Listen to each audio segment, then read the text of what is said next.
Salut les amis, aujourd'hui on se plonge dans le chapitre 26 de Boruto 2 Blue Vortex. Un chapitre riche en émotions, en politique et en révélations. On y retrouve des intrigues amoureuses, des complots, des tensions entre générations et une menace imminente qui plane sur Konoha. Restez bien jusqu'à la fin, car on va analyser ensemble chaque moment clé et ce que ça implique pour la suite de l'histoire. Alors installez-vous et entrons dans le détail. Introduction. Première partie, Himawari et Inojin, une histoire de cœur et de courage. On commence avec une scène assez inattendue, mais très importante pour le futur. Inojin rend visite à Himawari. Il lui apporte du miel, son préféré, une petite attention touchante qui nous montre déjà l'affection qu'il lui porte. Mais le détail marquant, c'est sa rencontre avec un crapaud qui parle. Oui, un crapaud façon mode ermite, et il pose une question directe. Ressens-tu de l'amour pour Himawari Uzumaki? La réaction d'Inojin, troublée, rougissant, vaut plus que 1000 mots. Et surtout, ce crapaud ne s'arrête pas là. Il teste sa détermination. Es-tu prêt à la protéger? Et là, Inojin répond sans hésiter. Il se remémore même son combat contre Jura, où il a risqué sa vie pour elle. C'est une scène forte, car elle officialise un peu ce lien naissant entre Himawari et Inojin. Et ça pourrait devenir un axe narratif majeur. Et devinez où le crapaud l'emmène, directement dans le repère de Kashinkoji. Et là, surprise, Boruto est présent. Deuxième partie, la réunion secrète avec Boruto et Koji. Dans ce repère, Koji se présente comme un protecteur, celui qui veut empêcher les Diamond Trees de dominer. Boruto, lui, rassure Inojin. « Ne t'inquiète pas, après tout ça, je te ramènerai chez toi. » Mais la tension est palpable. Boruto et Koji ne sont pas toujours d'accord sur la marche à suivre. Boruto veut agir, frapper les ennemis avant qu'il ne soit trop tard. Koji, au contraire, veut temporiser, éviter des pertes inutiles. Et ça, c'est une opposition classique mais cruciale. L'idéalisme du héros contre le pragmatisme du stratège. Inojin, pris entre ces deux titans, représente un peu le spectateur. Il ne sait plus où donner de la tête. Mais il comprend une chose. Il est désormais dans la cour des grands. Troisième partie, les Shinju et leurs ambitions.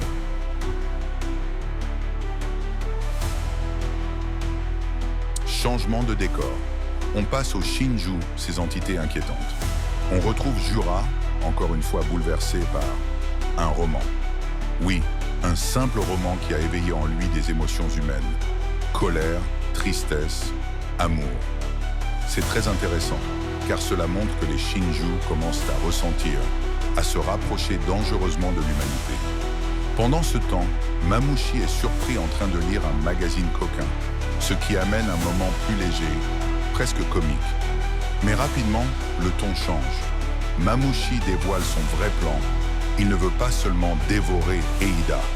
Il veut assimiler son code génétique pour la surpasser. Il méprise l'amour et vise une évolution totale de leur espèce. Ses camarades, loin de le contredire, l'écoutent avec intérêt. Et là, on comprend que Mamouchi est sans doute le Shinju le plus dangereux. Non pas par la force brute, mais par sa vision à long terme. Quatrième partie, le piège politique contre Shikamaru.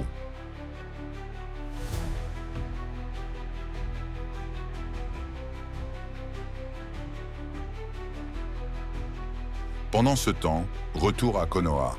Shikamaru est convoqué par le daimyo et les anciens. Et là, l'ambiance devient tendue. Koji le prévient mentalement. « Si tu perds ta place d'Hokage, ce sera catastrophique. » Et en effet, devant le conseil, Shikamaru est accusé. Il aurait pris des décisions risquées à Suna, agissant pour ses propres intérêts. Pire encore, on l'accuse d'avoir une source d'informations douteuse. Certains insinuent qu'il s'agit de Boruto. C'est une bombe politique. Boruto est toujours vu comme un traître. Et si on croit que Shikamaru collabore avec lui, il risque d'être destitué. Et là, un acteur inattendu intervient. Konohamaru. Il témoigne en faveur de Boruto, affirmant que ce dernier lui a sauvé la vie. Mais ce soutien se retourne contre lui. Les anciens l'accusent immédiatement d'être complice.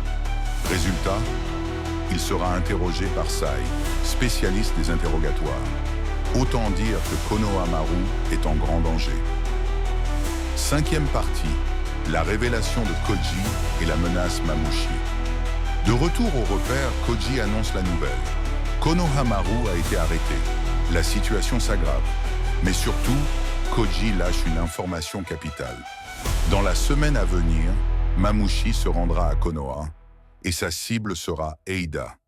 Ce n'est pas seulement un affrontement à venir, c'est une bombe stratégique. Si Mamushi réussit, l'équilibre des forces sera totalement bouleversé. Sarada face à Demon. Alors qu'à Konoha, les intrigues politiques se resserrent, un autre événement attire toute l'attention. Le face-à-face entre Sarada et Demon. Dès les premiers instants, l'ambiance est électrique. Demon, d'habitude arrogant, moqueur, toujours sûr de sa supériorité, adopte une attitude différente. Pourquoi? Parce qu'il ressent une vraie menace dans le Mangekyo Sharingan de Sarada. Sarada, de son côté, ne recule pas. Elle sait qu'elle doit prouver qu'elle peut protéger le village et tenir tête à cet enfant surpuissant. Leurs regards s'entrechoquent, comme deux lames invisibles. Et ce qui frappe, c'est la réaction de Demon. Au lieu de s'amuser, il choisit la confrontation directe, presque inquiet. On sent qu'il évalue Sarada comme une rivale potentielle et non comme une simple kunoichi. Ce moment est capital car il officialise Sarada comme une figure centrale du futur combat contre les Shinju.